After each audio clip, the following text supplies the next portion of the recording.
Good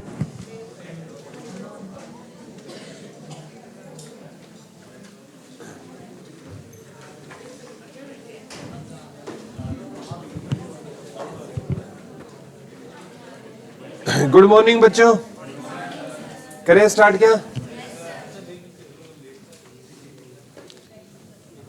last topic हम पढ़ रहे थे बेटा, हरियाणा के प्रमुख गणराज्य पढ़ रहे थे ना। कौन सा टॉपिक पढ़ रहे थे?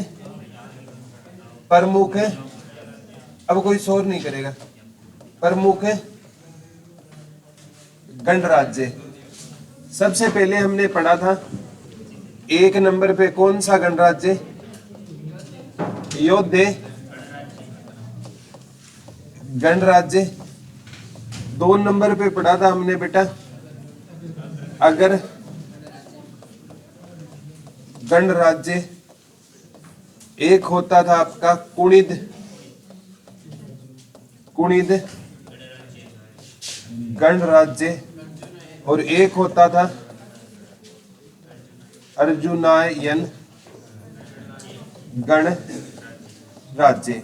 मैंने आपको बताया था किस साम्राज्य के पतन के बाद, मौर्य साम्राज्य के पतन के बाद छोटे छोटे किसका उदय हुआ था? गणराज्य का उदय हुआ था। योद्धे गणराज्य वालों का विस्तार कहां कहां पर था बेटा? भिवानी और रोहतक में था। कहां पर था? भिवानी और रोहतक में था। इतिहासकार बताते हैं ये किसके वंशज थे? युधिष्ठिर के। और कुछ कहते हैं ये क्या थे? योद्धा थे, जिसके कारण इनको गणराज्य का नाम क्या दिया गया? योद्धे गणराज्य दिया गया। और मैंने बताया था योद्धे गणराज्य की जो राजधानी होती थी वो कौन सी होती थी? नौरंगाबाद होती थी, जिसे किस नाम से जाना जाता था? प्राकृत नाग के नाम से जाना जाता था। ये कहां पर है? आपकी भिवानी में। योद्धे गणराज्य की मोहरें भी कहां पर मिली थी? नौरंगाबाद है, भिवानी में। और इनके सिक्के पूछे और सांचे पूछे तो कहां से मिले थे? खोखरा कोट, खोखरा कोट रोहतक से मिले थे। इंडो ग्रीक सिक्के कहां से मिले थे? खोखरा कोट रोहतक से। कौन से सिक्के मिले थे? इंडो ग्रीक सिक्के मिले थे। ठीक है। और हमने बताया था योद्धे गणराज्य में ना हरियाणा को क्या कहा गया था? बहुधान्य कहा गया था। और योद्धे गणराज्य महाभारत के किस पर्व में योद्धे गणराज्य का वर्णन है? द्रोण पर्व में। और एक इतिहासकार थे पाणिनि, इन्होंने इस गणराज्य को किस नाम से जाना था?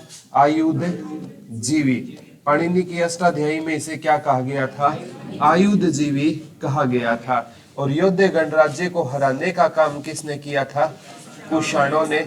योद्धे गणराज्य में क्या होता था? गणतंत्र था। इसका पता हमें कहां से चलता है? भरहुत के स्तूप से और अगरुआ से प्राप्त अभिलेख से हमें पता चलता है कि इस गणराज्य में क्या होता था? गणतंत्र होता था। गणतंत्र होता था, लेकिन राजा किसके द्वारा चुना जाता था? प्रजा के द्वारा राजा चुना जाता था। ठीक है। होता तो मतलब बनता राजा था, लेकिन राजा चुना किसके द्वारा जाता था? जनता के द्वारा चुना जाता था। फिर हमने पढ़ा अगर गणराज्य। अगर गणराज्य की राजधानी कौन सा होता था? अगरवा। अगर गणराज्य को बसाने का काम किसने किया? महाराजा अगरसेन ने अगर गणराज्य को बसाने का काम किया। और जिस हिसार एयरपोर्ट का नाम भी किसके नाम पर है? महाराजा अगरसेन के नाम पर।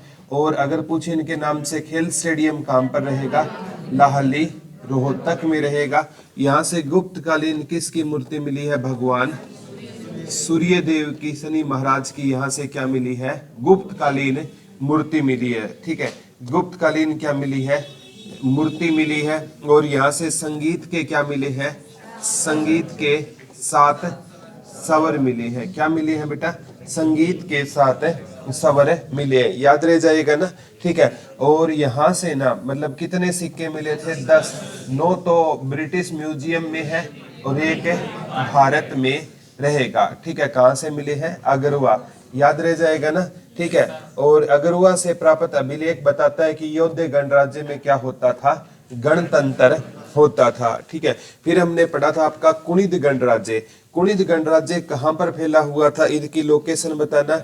एक तो अंबाला में फैला हुआ था, एक यमुना नगर में फैला हुआ था और एक करनाल में फैला हुआ था। ठीक है, और कुणिद गणराज्य का वर्णन किस किसने किया था? एक तो टोलमी ने किया था, टोलमी ने, एक ब्राह्म हीर ने किया था और एक किसने किया था? पाणिनि ने किया था। किसने किया था? पाणिनि की पुस्तक क्या होती थी?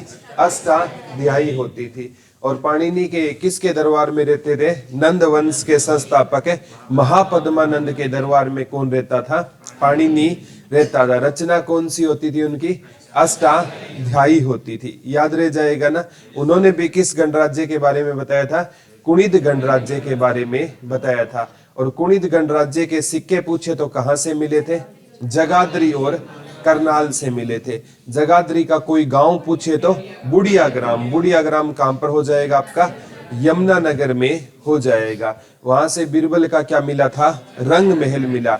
बीरबल का छत्ता पूछे तो कहां से मिला? नारनौल महेंद्रगढ़ से बीरबल का क्या मिला था?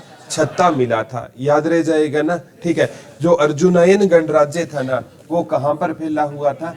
महेंद्रगढ़ में फैला हुआ था। और कहां पर फैला हुआ था? राजस्थान में। कौन सा गणराज्य फैला हुआ था?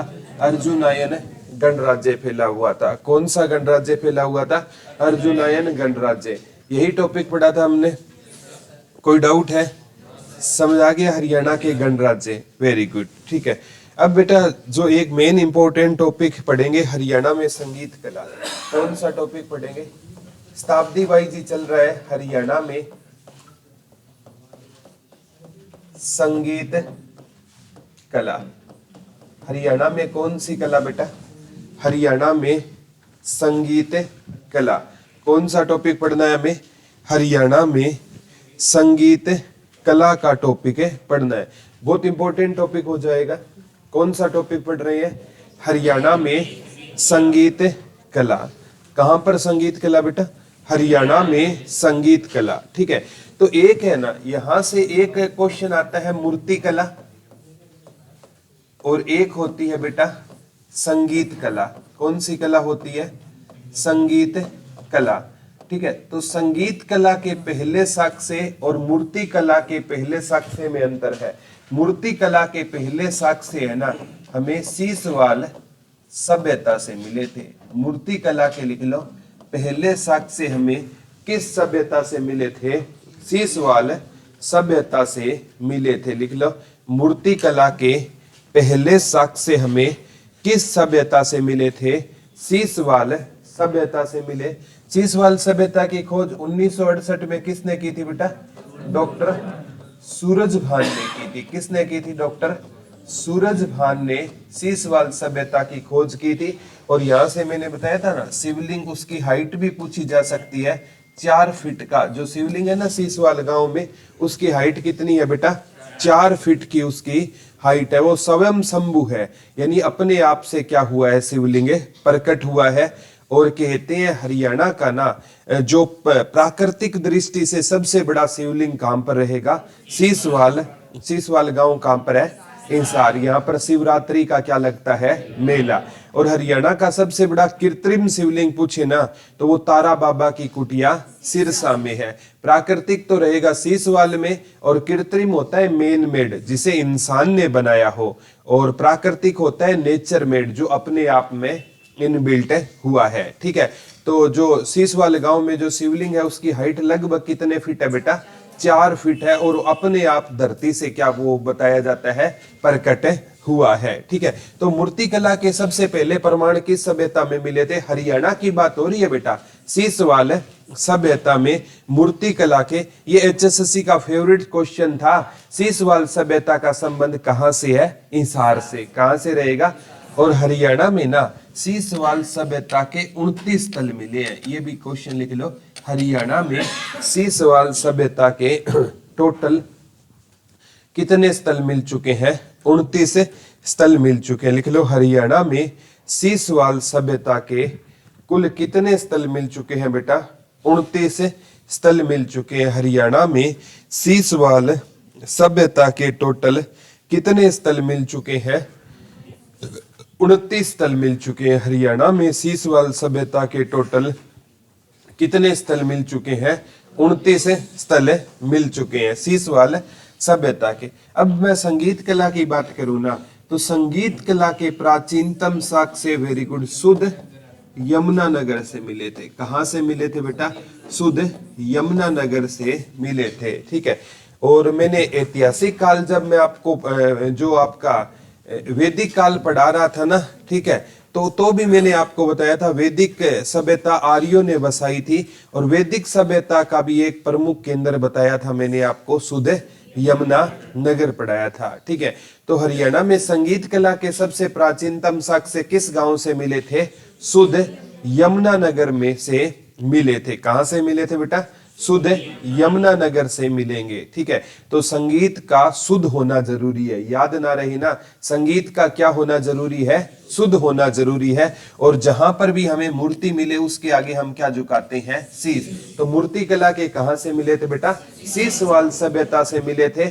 और आपके संगीत को अगर कोई शुद्ध संगीत गाएगा ना तो ही लोग उसे सुनेंगे। तो संगीत के साक्ष्य कहां से मिले थे? शुद्ध यमुनानगर। शुद्ध गांव कहां पर रहेगा आपका? यमुनानगर में रहेगा। यहां से किसके साक्ष्य मिले थे बेटा? सर, संगीत के साक्ष्य मिले थे। अब एक मैंने आपको बताया बेटा, साइंस की प्रणाली होती है C14। कौन सी प्रणाली होती है? जिससे किसी की एज ज्ञात की जाती है अवशेषों की, इसे कार्बन डेटिंग प्रणाली बोलते हैं। क्या बोलते हैं बेटा? कार्बन डेटिंग प्रणाली। क्या बोलते हैं? कार्बन डेटिंग प्रणाली बोलते हैं। ये कौन सी प्रणाली होती है? C14 होती है, ठीक है। इसमें ना मतलब यहाँ शुद्ध यमुनानगर से एक बैलगाड़ी मिली थी। क्या मिली थी बेटा? एक बैलगाड़ी मिली थी, और इस बैलगाड़ी में ना 4 से 5 व्यक्ति बैठे हुए थे। क्या बैठे हुए थे? 4 से 5 व्यक्ति बैठे हुए थे, और हमने कह दिया वो क्या होते थे? संगीतकार होते थे। और जब इसको C14 से गुजारा गया ना तो पता चला ये किस शताब्दी की बैलगाड़ी थी बेटा? दूसरी शताब्दी की थी। तो ये क्वेश्चन आएगा, हरियाणा में संगीत किस शताब्दी में आया था? दूसरी शताब्दी में आया था। लिख लो, हरियाणा में संगीत किस शताब्दी में आया था? दूसरी शताब्दी में आया था। हरियाणा में संगीत किस शताब्दी में आया था? दूसरी शताब्दी में आया था। लिख लो, हरियाणा में संगीत किस शताब्दी में आया था? दूसरी शताब्दी में आया था। और संगीत के सबसे प्राचीनतम साक्ष्य कहां से मिले थे? शुद्ध यमुनानगर से मिले थे। वहां से हमें क्या मिली थी? एक बैलगाड़ी मिली थी। वहां से हमें क्या मिली थी बेटा? एक बैलगाड़ी मिली थी। और बैलगाड़ी को मतलब C14 से गुजारा तो किस शताब्दी की थी? दूसरी शताब्दी की। तो संगीत के सबसे प्राचीनतम साक्ष्य कहां से मिले थे? शुद्ध यमुनानगर से मिले थे। कहां से मिले थे बेटा? शुद्ध यमुनानगर से मिले थे। उस बैलगाड़ी में कितने व्यक्ति थे? और हमने क्या कह दिया? वो संगीतकार। अब ये क्वेश्चन उठता है बेटा कि 4 से 5 व्यक्ति बैलगाड़ी में थे, तो हमने कैसे कह दिया वो संगीतकार थे? क्योंकि उनके हाथों में कुछ इस प्रकार के वाद्य यंत्र थे जिनका ना मतलब किस में प्रयोग किया जाता है? संगीत में। जैसे कोई डेरू हो गया, कोई डमरू हो गया, ठीक है, कोई वीणा हो गई, ठीक है, और कोई ढोलक हो गया। तो हमने क्या कह दिया? संगीतकार थे। वाद्य यंत्रों से पता चलता है। अगर उनके हाथ में कोई पिस्टल राइफल होती, हम कह देते ना वो डाकू थे। क्या थे? वो डाकू थे, ठीक है। तो इससे पता चलता है हाथ में जो मतलब चीजें होगी ना, ठीक है, उससे पता चलता है, ठीक है। तो उनके हाथ में कोई भुजिया वगैरह और कोई बोतल होती तो हम कहते वो बेवड़े थे। क्या थे? तो पुराने टाइम की चीजें ऐसे ही तो पता चलती है। और हमें कैसे पता चला वो संगीतकार थे? तो उनके हाथ में कुछ ऐसे वाद्य यंत्र थे जिनका किस में प्रयोग किया जाता था? संगीत में। तो हमने कह दिया वो क्या थे? संगीतकार थे। क्या थे? वो संगीतकार थे, ठीक है। तो ये याद कर लेना, 4 से 5 व्यक्ति थे और हाथ में उनके कुछ ऐसे वाद्य यंत्र थे जिनका किस में प्रयोग किया जाता है? संगीत में। तो हमने कह दिया वो क्या थे? संगीत। अब बेटा दूसरी शताब्दी में एक क्वेश्चन तो आ गया, हरियाणा में संगीत किस शताब्दी में आया? दूसरी शताब्दी में आया। और संगीत सबसे पहले हरियाणा में कहाँ आया? शुद्ध यमुनानगर में आया। 2 चीजों का तो जवाब मिल गया। अब पता नहीं चला कि दूसरी शताब्दी में हरियाणा के हर घर में संगीत था या नहीं। इस बात का आज भी हमें पता नहीं चला। वो कहेगा क्या दूसरी शताब्दी में हरियाणा के हर घर में संगीत था? तो बैलगाड़ी तो बेटा मतलब रास्ते में मिलती है ना, ठीक है। कई कहेंगे सर बैलगाड़ी तो घर में भी होती है, हो सकती है, तो घर में 4 से 5 व्यक्ति बैलगाड़ी में क्यों बैठे होंगे, ठीक है। ये भी तो एक सोचने वाली बात है। बैलगाड़ी हमें, आप कहीं जाओगे तो आपको कहां पर मिलेगी बैलगाड़ी? रास्ते में मिलेगी। तो रास्ते में बैलगाड़ी मिली ना, तो इससे ये तो पता चल गया कि हरियाणा के लोगों को संगीत की नॉलेज थी, लेकिन ये पता नहीं चला कि हरियाणा के हर घर में संगीत की नॉलेज थी या नहीं। तो दूसरी शताब्दी में हमें इस बात का पता नहीं चला कि हरियाणा के हर घर में संगीत था या नहीं। और एक है ना, संगीत की कला होती है बेटा, जैसे शास्त्रीय संगीत हो गया, ठीक है, गजल गायन हो गया, चतुराग संगम हो गया, ठीक है। ये संगीत की क्या होती है? विधा। शास्त्रीय संगीत हो गया, ठीक है, ये संगीत की क्या होती है बेटा? विधा होती है। गजल गायन हो गया, चतुराग संगम हो गया, ये संगीत की क्या होती है? कुछ ख्याल गायन हो गया, ये विधा होती है। तो दूसरी शताब्दी में हमें इस बात का भी पता नहीं चला वो कौन से संगीतकार थे, ठीक है, वो किस विधा के या कौन सी विधा के संगीतकार थे। तो आज भी ये 2 क्वेश्चन है ना बेटा, आज भी है ना, ये 2 क्वेश्चन का हमें पता नहीं चला कि वो किस कला के संगीतकार थे। वो शास्त्रीय संगीत के थे या चतुराग संगम के थे या ख्याल गायन के थे या गजल गायन के थे या वो कौन से संगीतकार थे। देखो 2 प्रश्नों का तो हमें जवाब मिल गया कि एक दूसरी शताब्दी में हरियाणा के हर घर में संगीत आ गया, और इसका भी जवाब मिल गया कि दूसरी शताब्दी में, ठीक है, हरियाणा में संगीत तो आ गया, लेकिन ये पता नहीं चला संगीत आया कहां पर? शुद्ध यमुनानगर में। ये पता नहीं चला कि वो किस कला के संगीतकार थे, किस विधा के थे। और एक हमें क्या नहीं पता चला? हर घर में संगीत था या नहीं। इसके लिए बेटा हमें 9वीं शताब्दी का इंतजार करना पड़ा। इसके लिए लिख लो, हमें किस शताब्दी का इंतजार करना पड़ा? 9वीं शताब्दी का इंतजार करना पड़ा। इसके लिए हमें 9वीं शताब्दी का क्या करना पड़ा? इंतजार करना पड़ा। 9वीं शताब्दी में एक जगह है आपकी अगरवा, कल भी पढ़ा था। यहां से ना किसके अवशेष मिले? सारे गा मा पा नी सा, इसके क्या मिले थे? तो इससे हमें पता चल गया कि 9वीं शताब्दी में ना हरियाणा में ना ये संगीत की कौन सी कला है बेटा? शास्त्रीय संगीत है। संगीत की कौन सी कला रहेगी? ये शास्त्रीय संगीत रहेगी। तो 9वीं शताब्दी आते आते लिख लो, अगरवा से 9वीं शताब्दी में अगरवा से किसके अवशेष मिले थे? सारे गा मा पा नी सा के अवशेष मिले थे। लिख लो, 9वीं शताब्दी में अगरवा से किसके अवशेष मिले थे? सारे गा मा पा नी सा। और ये सारे गा मा पा नी सा का प्रयोग संगीत की किस विधा में किया जाता है बेटा? शास्त्रीय संगीत में। तो 9वीं शताब्दी देखो, दूसरी शताब्दी में क्या हमें पता चला कि कौन से संगीतकार थे? नहीं पता चला ना। 9वीं शताब्दी में पता चल गया कि ये कौन सा संगीत था? शास्त्रीय संगीत। तो 9वीं शताब्दी में हरियाणा में वो पूछेगा, हरियाणा में शास्त्रीय संगीत किस शताब्दी में आया? 9वीं शताब्दी में आया। और 9वीं शताब्दी में जो अगरवा है ना बेटा, ठीक है, कोई भी अगर मैं कहूं ना अगरवा से अभिलेख मिला है, तो अभिलेख का अर्थ क्या होता है? इस इतिहास की लैंग्वेज में समझो, अभिलेख क्या होते हैं। आपसे पूछे ना कोई अभिलेख मिला है सम्राट अशोक का या फिरोज शाह तुगलक का, अभिलेख का अर्थ होता है बेटा, ठीक है, पुराने समय की कोई भी वस्तु, ठीक है, जैसे आप क्या हो गया बेटा? औजार हो गया, पांडुलिपि हो गया, ठीक है, कोई बर्तन हो गया, ठीक है, कोई पुराने समय का, ठीक है, कोई मूर्ति हो गया, उन्हें इतिहास की भाषा में क्या कहा जाता है? अभिलेख कहा जाता है। कोई आपसे पूछे ना अभिलेख क्या होता है, तो पुराने समय की कोई ऐसी वस्तु जो हमें इतिहास के बारे में बताती है ना, उसे क्या कहा जाता है? अभिलेख कहते हैं। पुराने समय की कोई उदाहरण के तौर पर ये 4-5 उदाहरण लिख लो। कोई किताब भी अभिलेख का पार्ट हो सकती है। पुराने समय की कोई भी ऐसी वस्तु जो हमें हमारे अतीत के बारे में बताती है या हमारे इतिहास के बारे में बताती है, उसे क्या बोलते हैं? अभिलेख बोलते हैं। लिख लो, पुराने समय की कोई भी वस्तु जो हमें अपने अतीत के बारे में बताती है उसे क्या कहा जाता है? अभिलेख कहा जाता है। पुराने समय की कोई भी वस्तु जो हमें अपने अतीत के बारे में बताती है उसे क्या कहा जाता है बेटा? अभिलेख कहा जाता है। उसे क्या कहा जाता है? पुराने समय की कोई भी वस्तु जो हमें किसके बारे में बताएगी? हमारे अतीत के बारे में बताएगी, उसे क्या कहा जाता है? अभिलेख कहा जाता है। तो संगीत के सबसे प्राचीनतम अभिलेख कहां से मिले? सुध यमुनानगर। ठीक है। अब बेटा अगरवा सेना, ठीक है, एक हमें ईंट मिली थी। एक क्या मिली थी? ईंट। और उस ईंट पर क्या लिखा हुआ था? सारे गामा पा में लिखा हुआ था। उस ईंट पर क्या लिखा हुआ था? सारे गामा पा नी सा। ठीक है।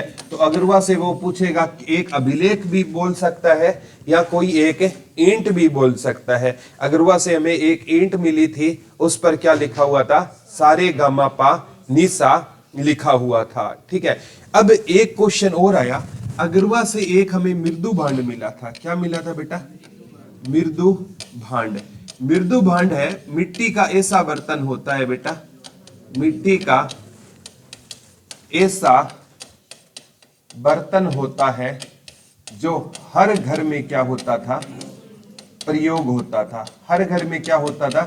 अब बेटा ईंट का मिलना इस बात की ओर कभी भी इशारा नहीं करेगा कि हर घर में संगीत था या नहीं, क्योंकि पुराने टाइम में लोग उन घरों में भी रहते थे जो कच्चे बने होते थे, तो कच्चे वालों को तो संगीत की जानकारी नहीं होगी ना। तो बेटा एक अगरवा से ना, एक हमें देखो दूसरी शताब्दी में हमें पता नहीं चला कि हरियाणा के हर घर में संगीत था या नहीं, लेकिन 9वीं शताब्दी में एक मृदु भांड मिला, और मृदु भांड मिट्टी का ऐसा बर्तन था जो हर घर में प्रयोग होता है। जैसे बेटा एक सिंपल सी बात बताता हूं, ठीक है, एक आप लगा लो, कप लगा लो, ठीक है, कप हर घर में प्रयोग होता है या नहीं होता है? गरीब के घर में भी कप मिल जाएगा। थाली लगा लो, कप ना लगाओ तो थाली हर घर में प्रयोग होती है। गरीब कोई नीचे जमीन पे थोड़ी खाना खाएगा, ठीक है, थाली तो हर घर में होती है ना। ठीक है, अमीर थोड़ी महंगी थाली ले लेगा और थोड़ा सा जो जरूरतमंद होंगे वो थोड़ी सी सस्ती थाली ले लेंगे, इतना ही तो फर्क है। अगर बेटा थाली पर संगीत लिखा हुआ है तो इसका मतलब क्या है कि हरियाणा के हर घर में संगीत आ चुका था। तो यह मृदु भांड मिट्टी का ऐसा बर्तन था जो हर घर में क्या होता था? प्रयोग होता था। देखो दूसरी शताब्दी में हमें कितने आंसर नहीं मिले? 2। एक तो हर घर में संगीत था या नहीं, एक कौन सी विधा थी, लेकिन 9वीं शताब्दी ने दोनों आंसर दे दिए कि 9वीं शताब्दी में हरियाणा में शास्त्रीय संगीत आ चुका था और 9वीं शताब्दी में हरियाणा के हर घर में संगीत आ चुका था। याद रह जाएगा ना, कोई डाउट नहीं है। संगीत के सबसे प्राचीनतम साक्ष्य और शास्त्रीय संगीत के सबसे प्राचीनतम साक्ष्य अगरवा इंसार से मिले थे। ठीक है। अब आ गया बेटा मुगल काल। ठीक है, कौन सा काल आ गया? मुगल काल। मुगल काल में एक संगीतज्ञ हुए हैं जिनसे HSSC क्वेश्चन पूछती है, संत सूरदास। कौन हुए हैं? संत सूरदास। इनका जन्म 1478 ईस्वी में एक जगह है बेटा सिही, सिही गांव कहां पर रहेगा आपका? फरीदाबाद में हुआ था। संत सूरदास का जन्म लिख लो, 1478 ईस्वी में कहां पर हुआ था? सिही गांव फरीदाबाद में हुआ था। संत सूरदास का जन्म 1478 ईस्वी में कहां पर हुआ था? सिही गांव फरीदाबाद में हुआ था। संत सूरदास का जन्म 1478 ईस्वी में कहां पर हुआ था बेटा? सिही गांव फरीदाबाद में किसका जन्म हुआ था? संत सूरदास का जन्म हुआ। इनका जन्म हालांकि विवादित है कि इस टाइम हुआ या नहीं हुआ, लेकिन ना लगभग ज्यादातर इतिहासकार इसी से सहमत है कि इनका जन्म कब हुआ? 1478 में। किस गांव में हुआ? सिही गांव।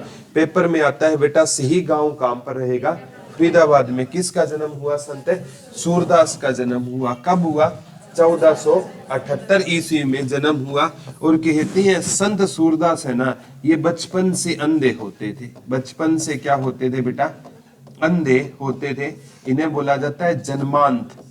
जन्मांत वो इंसान होता है जो जन्म से क्या हो? अंधा हो। कई इंसान ऐसे होते हैं बेटा जिनकी रोशनी बाद में चली जाती है। लेकिन कुछ इंसान होते हैं जन्म से ही क्या होते हैं, अंधे होते हैं। तो संत सूरदास कहते हैं जन्म से क्या होते थे, अंधे होते थे। और संत सूरदास है ना, ये भगवान श्री कृष्ण काव्य के कवि होते थे, श्री राधा कृष्ण काव्य धारा के। ठीक है, क्योंकि जो है ना बेटा काव्य धारा के कवि होते थे। जैसे तुलसीदास है ना, वो राम काव्य धारा के, सीताराम काव्य धारा के कवि होते थे। अगर पूछे संत सूरदास ने अपने जीवन में किसकी भक्ति की थी, भगवान श्री कृष्ण की भक्ति की थी। और तुलसीदास ने किसकी भक्ति की थी, रामचरितमानस पे सुना होगा, पढ़ा तो नहीं होगा, मेरे को भी पता है, सुना जरूर होगा। रामचरितमानस में तुलसीदास मतलब राम की महिमा गाते हैं, और संत सूरदास किसकी महिमा गाते थे, कृष्ण। संत सूरदास कहते थे बेटा अगर आपको भगवान श्री कृष्ण को देखना है ना, तो जरूरी नहीं है कि आपकी आंखें हो। ठीक है, मतलब आप बिना आंखों के भी किसको देख सकते हो, भगवान श्री कृष्ण को देख सकते हो। ठीक है, जो मीरा थी ना बेटा, उन्होंने क्या किया था, भगवान श्री कृष्ण के प्रति खुद को समर्पित कर दिया था। राणा ने उसको जहर का प्याला भेजा था, और मीरा ने भगवान श्री कृष्ण का नाम लेकर वो प्याला पी लिया था। तो जहर को भी भगवान श्री कृष्ण ने क्या बना दिया था, अमृत बना दिया था। कहने का मतलब है भगवान के प्रति आपके जैसे भाव होंगे ना, भगवान उसी भाव में आपके सामने आ जाएंगे। ठीक है, भगवान आते हैं लेकिन कोई मीरा की भांति उनको बुलाने वाला चाहिए। ठीक है, तो वो भाव आपके कैसे है भगवान के प्रति। ठीक है, तो हम क्या करते हैं बेटा, हम अच्छे काम करते हैं तो हम कहते हैं भगवान देख रहा है। अरे आप बुरे काम कर रहे हो, भगवान उसको भी देख रहा है। ठीक है, भगवान ने ये थोड़ी है चश्मा लगा रखा कि आप अच्छे करोगे तो ही वो देखेंगे। अगर भगवान है ना बेटा, ठीक है, हर जगह भगवान विद्यमान है। ठीक है, मतलब हम कोई बुरे काम करते हैं ना, ठीक है, कोई इंसान शराब पीता है ना, वो कहता है कि भगवान जवाब मांगेगा कि तू कर कर क्या आया है। ठीक है, तो भगवान ये पूछेगा कि तू शराब पी कर आया है। ठीक है, मतलब हम दिल को तसल्ली दे देते हैं। कोई बुरा काम करते हैं ना, बोला भगवान शिव भी भांग पीते थे। ठीक है, बोला मैंने पी लिया, तो भगवान शिव तो जहर भी पीते थे, पी ले तुम भी। ठीक है, तो हम क्या है, दिल को तसल्ली देने के लिए कहते हैं भगवान भी ऐसे काम है करते थे। ठीक है, ऐसा कुछ नहीं है बेटा। मतलब अगर आप जिस भाव में भगवान को बुलाओगे ना, उसी भाव में भगवान आ जाएंगे। ठीक है, तो संत सूरदास है ना, कहते हैं एक बार ये गऊ घाट गए। कहां पर गए बेटा, गऊ घाट आगरा में है। और आगरा जहां पर है वहां पर महाकुंभ चल रहा है। आगरा कहां पर है, उत्तर प्रदेश, प्रयागराज। यहाँ पर क्या चल रहा है, महाकुंभ चल रहा है। ठीक है, कुंभ तो बेटा 12 साल बाद आता है, महाकुंभ आता है 144 साल बाद। यानी 12 12 12 मल्टीप्लाई 12 12 12 कितने होते हैं, 144। 100 इस बार जो महाकुंभ चल रहा है ना, ऐसा संजोग 144 साल बाद हुआ है। जैसे ना आपने सुना होगा कि समुद्र मंथन हुआ था। ठीक है, समुद्र मंथन में क्या निकला था, अमृत निकला था। क्या निकला था, अमृत निकला था। और विष भी निकला था, विष भगवान शिव ने पी लिया था। ठीक है, और जो अमृत है ना, वो ले गए थे असुर लोग, ले गए थे। ठीक है, असुर लोग जब अमृत ले गए ना, तब भगवान विष्णु ने ना मोहिनी रूप धारण किया था। कौन सा रूप धारण किया था, मोहिनी रूप भगवान विष्णु का। कभी आप पढ़कर देखना, मोहिनी रूप किसका था, भगवान विष्णु का। भगवान विष्णु को पता था कि अगर ये असुर है ना, ये अमृत पी गए ना, तो ये असुर है ना क्या हो जाएंगे, अमर हो जाएंगे। और भगवान शिव ने जहर इसलिए पी लिया कि अगर तूने जहर नहीं पिया तो देवता लोग जहर पी कर मर जाएंगे। भगवान श्री शिव में इतनी ताकत थी बेटा, उनके गले में ही सांप रहते थे, तो उन पर जहर का असर, उनका जो कंठ हो गया था ना, वो क्या हो गया, नीला हो गया। इसीलिए नीलकंठ पड़ा था नाम किसका, भगवान शिव का। इसीलिए पर्वतों पर रहते थे, ठंड में भगवान शिव रहते थे। जहर का असर होता है, इसमें कोई दो राय नहीं है। अब भगवान विष्णु ने मोहिनी रूप धारण कर लिया। ठीक है, अब मोहिनी रूप धारण करते इतना सुंदर रूप था भगवान विष्णु का कि असुर मोहित हो गए। ठीक है, उन्होंने ना वो अमृत भूल गए, पागल लोग। ठीक है, अमृत छोड़कर वो भगवान विष्णु के पीछे पीछे हो गए, सारे के सारे असुर। वो पीछे अमृत छोड़ा, वो देवताओं ने पी लिया। बस इतना सा खेल है। और आज भी आप मोहिनी के पीछे मोहित हो गए ना, ठीक है, तो जोब रूपी अमृत आप छोड़ दोगे, ठीक है, बाद में दिक्कत आएगी, असुरों की भांति बुरा हाल हो जाएगा, ठीक है। और अगर वो मतलब वो असुर अगर कोई इंटेलिजेंट होता, बोला पहले अमृत पीते हैं फिर मोहिनी को देखेंगे, ठीक है, तो अमृत अमर भी हो जाते, कोई दिक्कत भी नहीं आती। तो ये होता है बेटा, जो शॉर्ट टाइम के लिए जो एंजॉय होता है ना, वो बाद में शॉर्ट टाइम का ही रह जाता है, बाद में दिक्कतें आती है।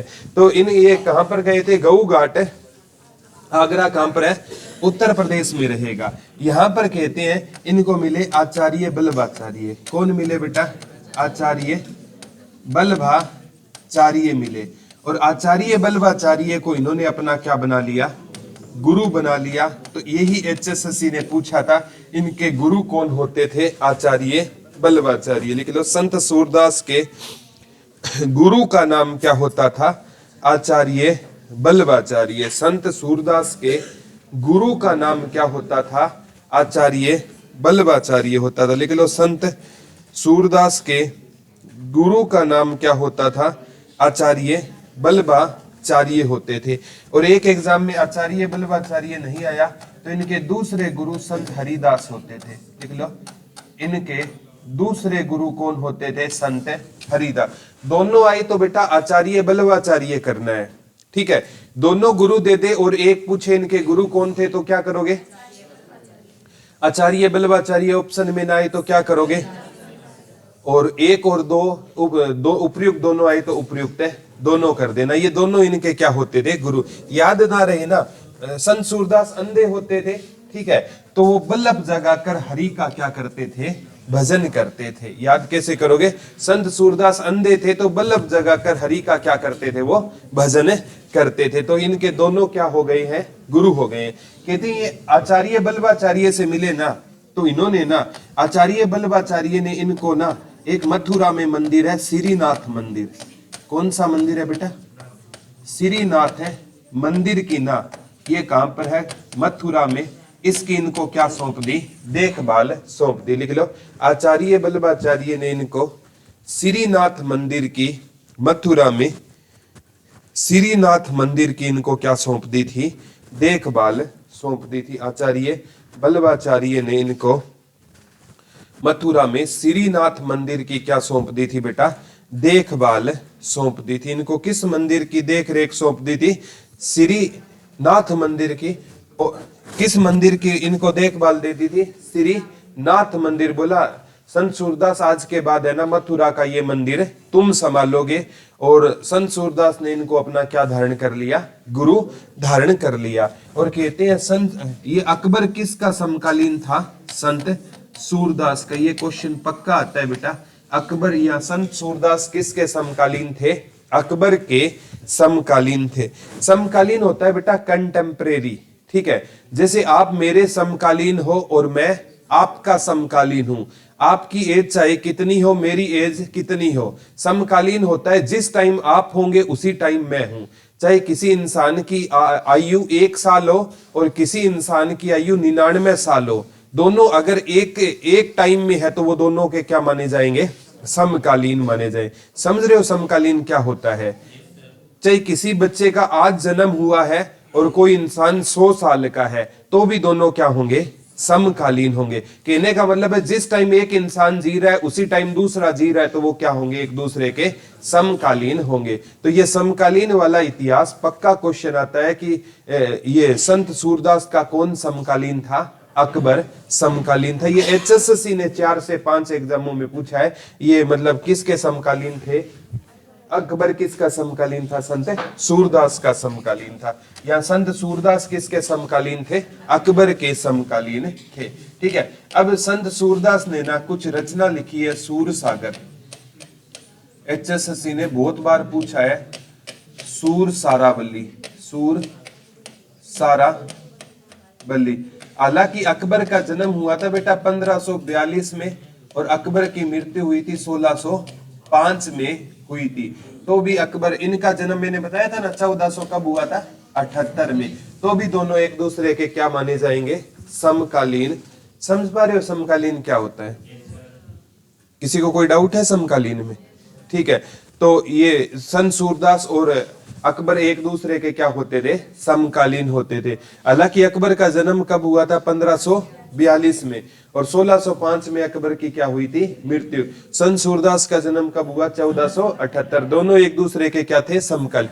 अब बेटा जब सूर सागर लिखी गई थी ना, तो इसमें 1.25 लाख पद थे। कितने लाख पद थे बेटा, 1.25 लाख पद होते थे। लिख लो, जब सूर सागर रचना लिखी गई थी ना, तो इसमें कितने पद होते थे, 1.25 लाख पद होते थे। लिख लो। और अब इसमें ना वर्तमान में ना केवल 4 से 5 हजार पद मिलते हैं। वर्तमान में सूर सागर रचना में कितने पद मिलते हैं हमें, 4 से 5 हजार पद मिलते हैं। लिख लो, जब ये रचना लिखी गई थी तो इसमें कितने पद होते थे, 1.25 लाख पद होते थे। वर्तमान में सूर सागर में केवल कितने पद है बेटा, 4 से 5 हजार पद है। जब ये लिखी गई थी तो कितने थे बेटा, 1.25 लाख पद थे। वर्तमान में कितने हैं, इसमें केवल 4 से 5 हजार पद रहेंगे। तो अब संत सूरदास ये भी भक्ति मतलब संगीत लाइन से जुड़े हुए थे। इनकी मृत्यु के बाद आया उत्तर मुगल काल। कौन सा काल आया बेटा, उत्तर मुगल काल।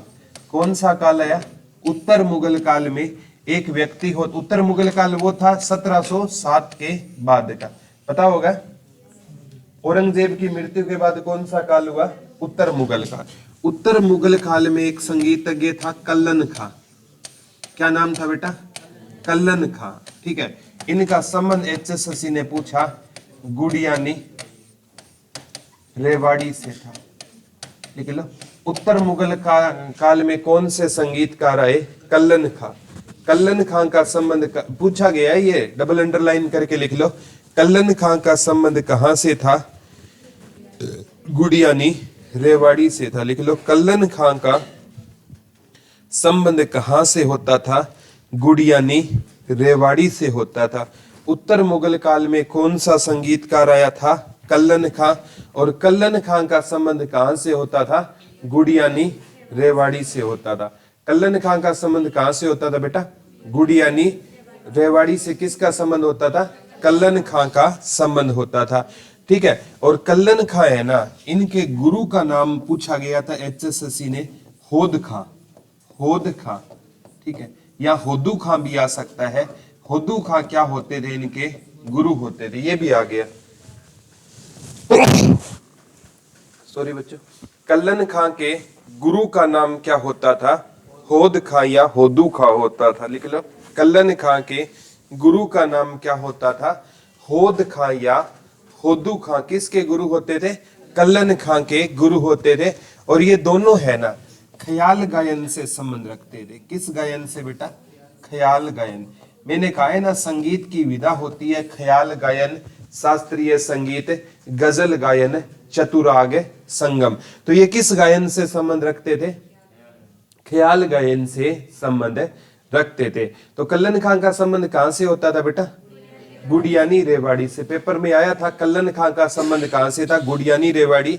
इनके गुरु का नाम भी आया था होदू खां। ठीक है, ये कहां से होते थे, गुडियानी रेवाड़ी से होते थे। गायन कौन सा था इनका, ख्याल गायन। और पेपर में इनका घराना आया था बेटा, ये ग्वालियर घराने से थे। किस घराने से थे, दोनों ग्वालियर घराने से होते थे। दोनों किस घराने से होते थे, ग्वालियर घराने से होते थे।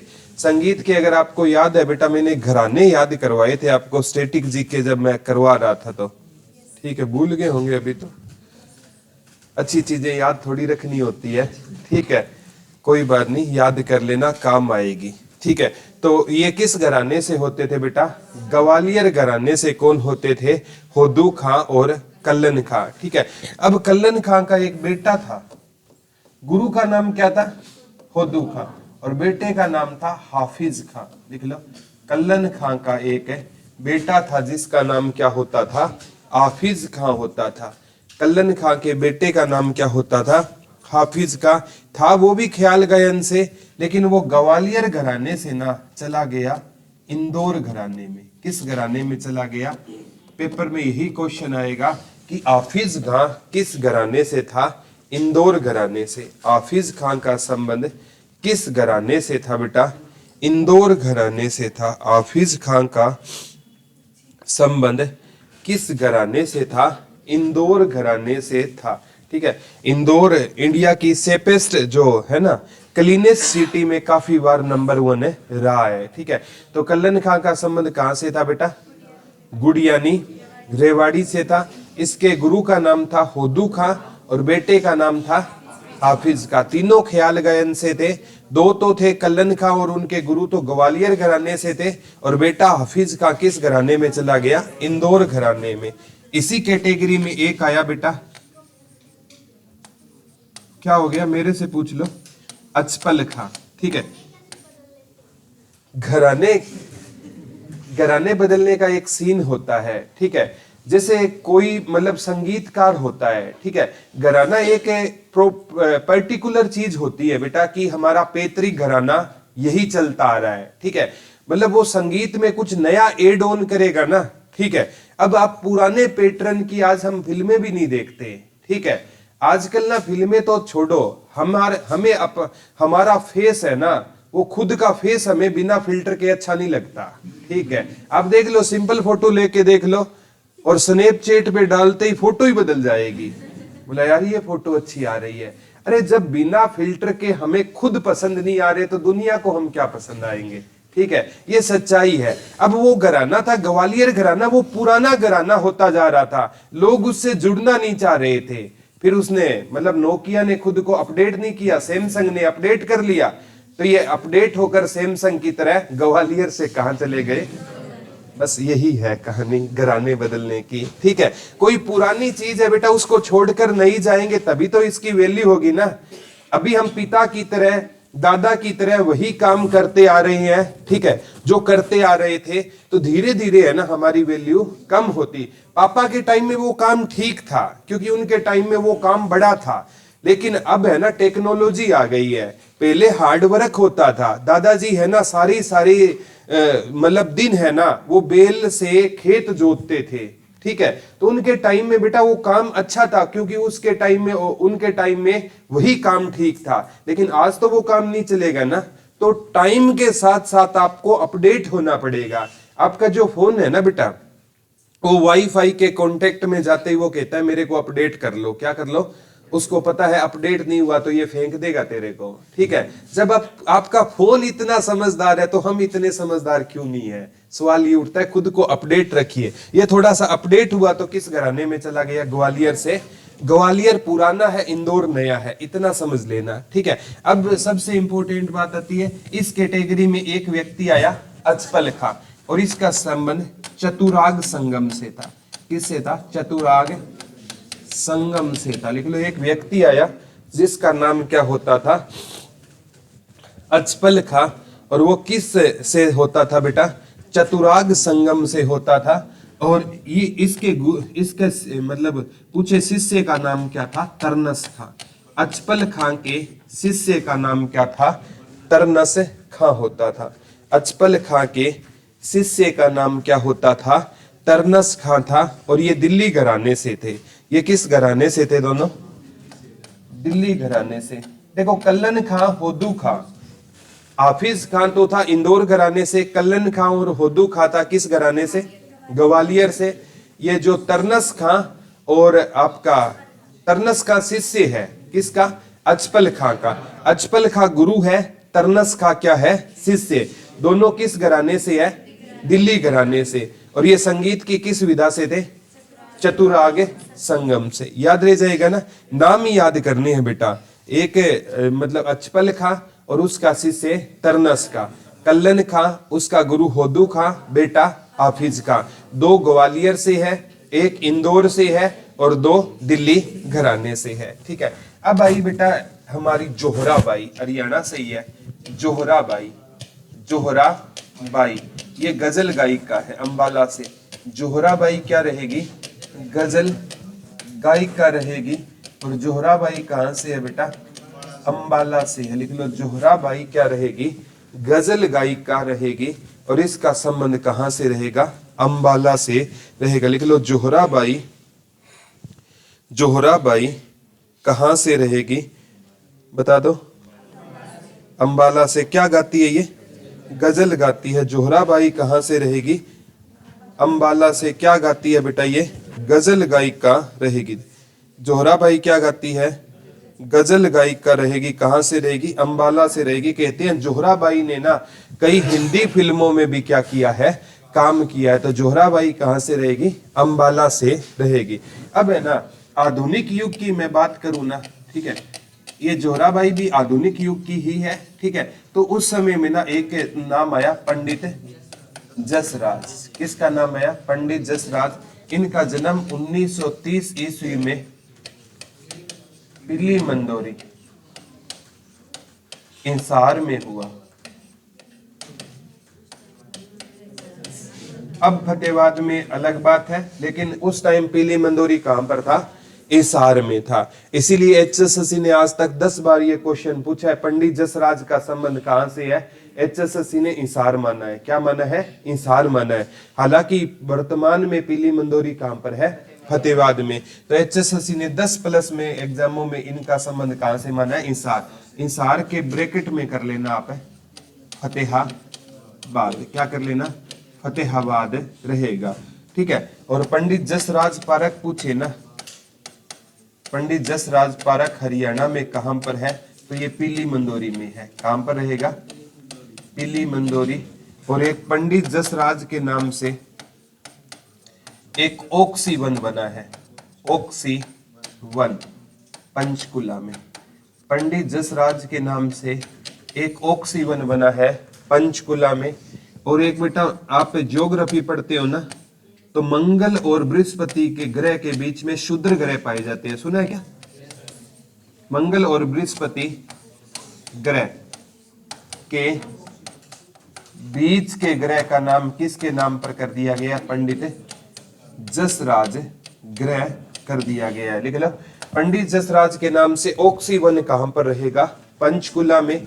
और एक मंगल ग्रह और बृहस्पति ग्रह के बीच का ग्रह का नाम बदल कर क्या कर दिया गया है, पंडित जसराज ग्रह कर दिया गया है। पंडित जसराज की मृत्यु बेटा 2020 में एक जगह है new Jersey, America, United state of America. इनकी मृत्यु कब हुई थी, 2020 में अमेरिका में इनकी मृत्यु हो गई। लिख लो, पंडित जसराज की मृत्यु 2020 में अमेरिका में हो गई थी। पंडित जसराज की मृत्यु 2020 में बेटा कहां पर हो गई थी, अमेरिका में हो गई थी। पंडित जसराज की मृत्यु कहां पर हो गई थी, अमेरिका में। पंडित जसराज की क्या हो गई थी, मृत्यु हो गई थी। जगह कौन सी थी, न्यू जर्सी, अमेरिका में पंडित जसराज की क्या हो गई है, मृत्यु हो गई है। इनको कुछ सम्मान मिले थे, ठीक है। एक तो पद्म विभूषण मिला है, तीसरा सबसे बड़ा सम्मान होता है एक पद्म श्री, चौथा सबसे बड़ा सम्मान होता है एक पंडित, वेरी गुड, पंडित हरिदास सम्मान। पंडित हरिदास सम्मान, संगीत मार्तंड, संगीत मार्तंड, ठीक है।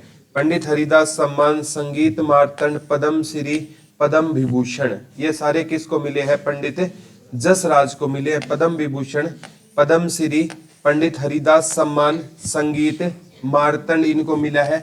इन्हें ना हरियाणा, इन्हें सवर सम्राट कहा जाता है। क्या कहा जाता है बेटा, सवर सम्राट कहा जाता है।